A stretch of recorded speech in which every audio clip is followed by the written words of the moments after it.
দেখো চিটিং ভাই লেবু বিচ্ছে, লেবুওয়ালা দেখো, বুঝছো? 2 নম্বরই করছে। দেখো লেবুওয়ালাটাকে ভালো করে দেখে লাও লোকে, দেখছো হাতে করে মুছছে, নতুন করছে, মানে চিটিংবাজি ব্যবসা।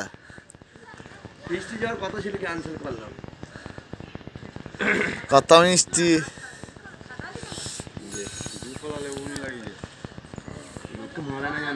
লোক কেন মারবে? আমি কারো অন্যায় করেছি নাকি? আমি কোন মানুষটা বলছে যে আমি কারো অন্যায় করি? কেউ যদি বলে শালা, আমি তাকে বলি বাপ বলে। মল্লিক বংশের লোক তো, হ্যাঁ, কেউ যদি শালা বলে তাকে আমি বাপ বলি। সারা চিটিংবাজি ব্যবসা রে বাবু। ও মল্লিক বংশের লোকদের কথা তো অনেক রকম, ওই জন্য এক ঘরে আছি এখন। না, সিভিল কাস্টের চাকরি পেয়েছে চাচা, এই গিয়ে পানাহাটে গিয়ে ওই দিঘির পাড়টাকে আগলাইতে দিয়েছে, বুঝলে? পানাহাটে দিঘির পাড়টাকে আগলাইতে দিয়েছে।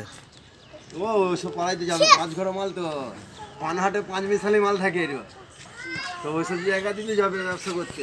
আর পানাহাটে একটা চাচি রেখেছে।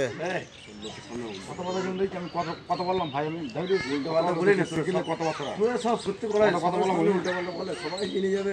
আমার জানি ভাই করে জানলে কোনো অসুবিধা নাই, সবাইকে জানিয়ে দিই, গোটা পাড়াটাকে